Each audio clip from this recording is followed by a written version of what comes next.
Hey internets, so it has come to my attention that Vaush is once again spreading lies and misinformation all over the place, while making his trademark false accusation that anything he doesn't like or understand must be Newtsyism. What else is new? And I figured this would be a good opportunity to make a video that explains the difference between what you would call a blue-pilled libertarian like Chase Oliver or Gary Johnson, and more red-pilled libertarians such as myself or people like Praxpin or Hoppa, etc. But I will first start things off with that little clip from Vaush, so we can just kind of start this off clearing up the misinformation. Incoming failure in 3, 2, 1.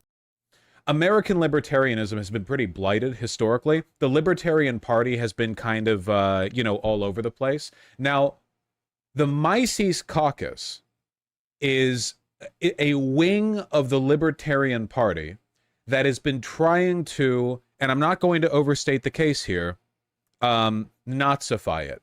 After Charlottesville, the Unite the Right neo-Nazi rally, that one, the Libertarian Party, I forget the exact details, but we found this out on stream literally like 2 days ago. Apparently, the reason the Mises Caucus was created was because they were dissatisfied with the condemnation of the Unite the Right rally issued by then representatives of the Libertarian Party. They were literally like, we don't like the fact that the libertarians condemn Nazis, let's fix that. And so the Mises Caucus was born. And since then, there has been a protracted effort. How's it spelled again? Yeah, you got it. You got the spelling. A protracted effort on the part of the Mises Caucus to make the libertarians really far right. Basically just hyper-Republicans.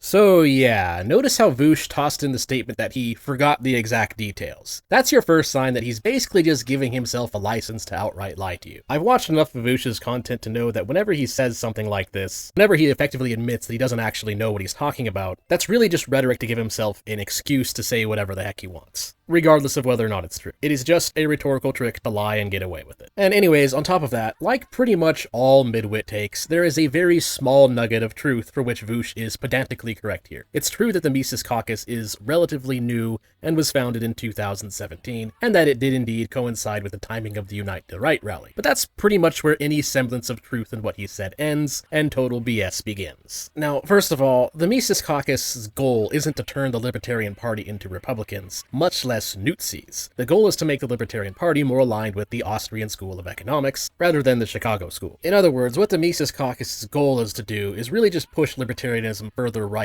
in terms of the economic scale of things, as opposed to the leftist economic scale or communism, or just government interventionism in general. And this, of course, is done by representing the interest of the Mises Institute, which was founded in the 1980s as an intellectual institution and educational think tank dedicated to teaching and researching, again, the Austrian School of Economic Thought, which is a free market economic system that seeks to make state intervention unnecessary and obsolete, while also serving up ideological critique against entitlement culture. Which brings me to the second point, because you kinda gotta remember, again, this is Vaush here. Vaush is very well known for pretty much just calling everything he doesn't like Newtsy. Vaush has showed that his definition of Vaushism kind of involves really crazy things, such as when VTubers don't like the feds or something. Vaush calling something Newtsy is entirely an optics game. It is nothing more than a strategy that socialists like him use to effectively gaslight the normies into thinking that anything that isn't socialism is somehow Newtsyism. And to be honest, this is kind of an obvious point nowadays. I know people who are just completely disconnected from the online political sphere.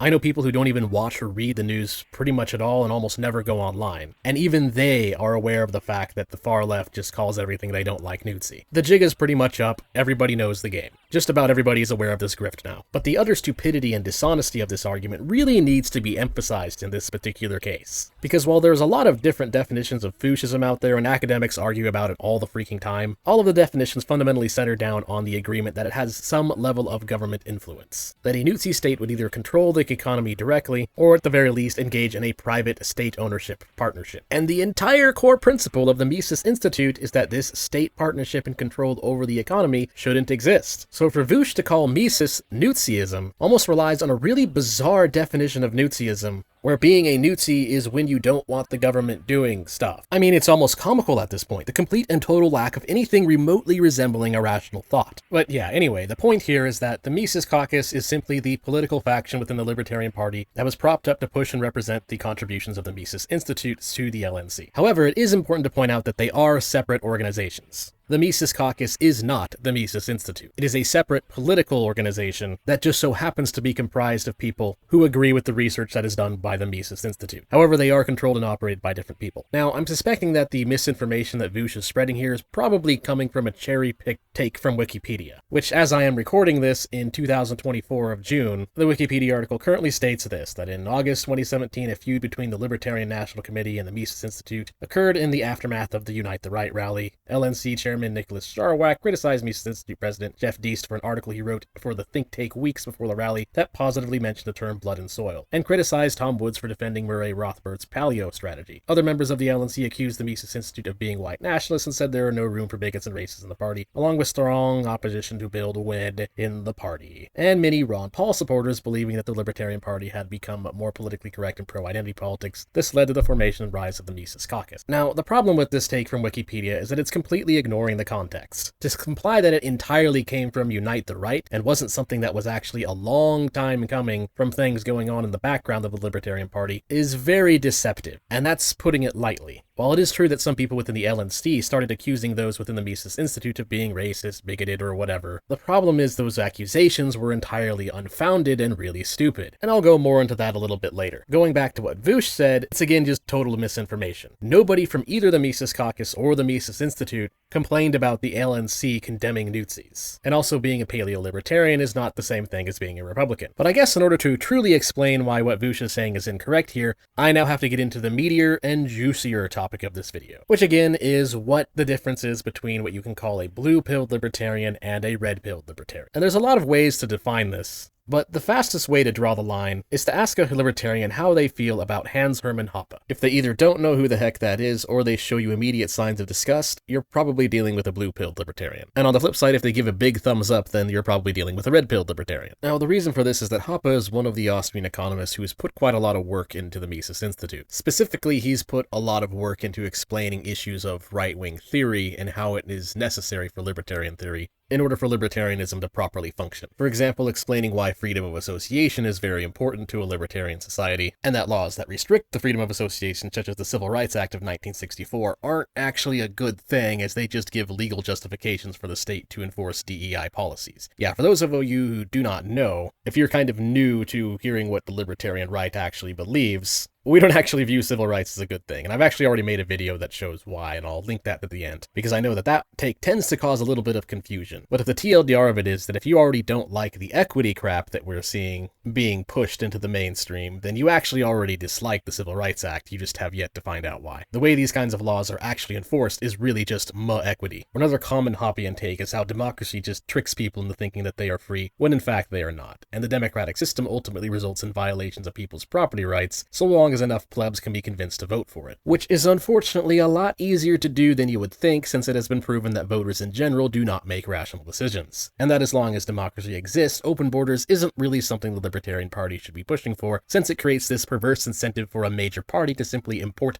the type of people who will gladly vote to give the state more power, and then double down on said property rights violations. Which, if you haven't noticed, has been the DNC strategy for quite some time now. Another big difference is understanding that in a free market without entitlements, cultures with better time preferences would ultimately prevail, and thus libertarianism to some degree requires some conservative values. Not necessarily all of them, just the ones that make a society more sustainable, and that any kind of degeneracy that destroys society would thus have to be physically removed, which is really just freedom of association being used to exclude that which causes said social decay. Speaking of which, aside from just Hoppe, another big thing with red-pilled libertarians is that we tend to have awareness of what is often called the cathedral, but is also occasionally called things like the regime, or more colloquially, the establishment uniparty. It's this realization that much of what is pushed in academia and journalism comes from a decentralized and ideologically driven echo chamber that works through giving elites some very perverse incentives to be dishonest, and that this results in false narratives being circulated and canonized as true in the mainstream media, and that this false narrative is generally used as justification for keeping some very corrupt and very stupid people in power. Whereas blue-pilled libertarians usually lack this awareness, or they're trying to still seek prestige within the cathedral. Basically, they're still asleep. But perhaps the biggest difference of all is that blue-pilled libertarians tend to be, well, less libertarian, while red-pilled libertarians are usually either ANCAPs, which is an extreme version of libertarianism, or at the very least they want to give something like the private city model a try. Blue-pilled libertarians, on the other hand, tend to be a bit more classically liberal in that they support left liberalism capitalism, but with a greater emphasis on the free market. You can almost think of them as Democrats that didn't fail out of economics. But they still ultimately believe that the state and liberal democracy is necessary, and they often don't believe in freedom of association, and they often make a very heavy push for open borders, to the point where they treat open borders as something that should be the primary focus of the Libertarian Party, while those of us on the Redpill Libertarian or right-wing Libertarian side look at that and say, how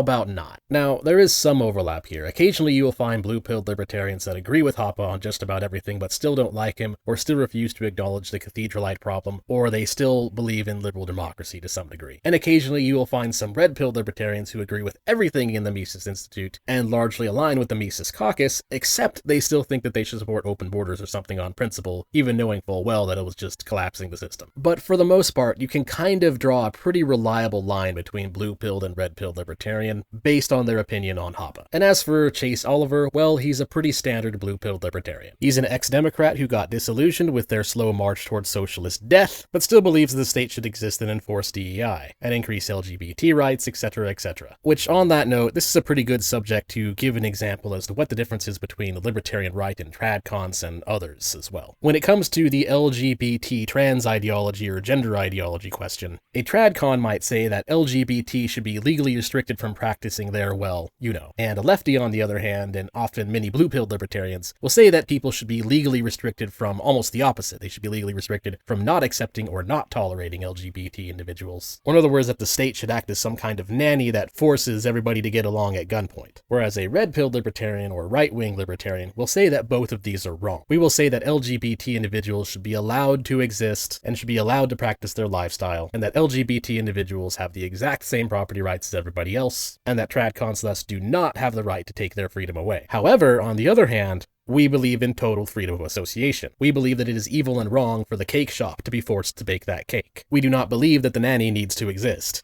And so if a private company doesn't want to associate with LGBT individuals, well, that is their right to not want to do that. And the same thing goes for pretty much all DEI and woke culture. And personally, as a red-pilled libertarian myself, this is my biggest personal problem with blue-pilled libertarians. The blue pillars have no concept of strategy. They're still drinking the woke DEI Kool-Aid without understanding that all it really does in the end is provide warped ethical justifications for communism, as all it really does is just allow socialists to make the accusation that because unequal outcomes don't exist yet, then DEI has yet to deliver on its promises, and liberalism has yet to deliver on its promises, and thus the liberals must accept more socialist policies that must be adopted in order to make good on said equality promises. You can think of it as a form of libertarianism where they are philosophically illiterate. And again, the Mises Institute has been explaining a lot of these problems for decades. And this divide in the Libertarian Party has kind of been a long time coming. So that's why this take that it comes entirely from the Unite the Right rally is not exactly a very realistic one. It's a case of the fallacy of false cause where you're blaming the straw that broke the camel's back. Libertarians who are more libertarian and thus aligned with the Mises Institute have been getting irritated with blue-pilled libertarians giving into leftist identity politics without understanding that by doing so, they're basically just providing leftists with the ammunition they need to justify Marxist rhetoric. The fact that DEI is just a scam that will lead to communism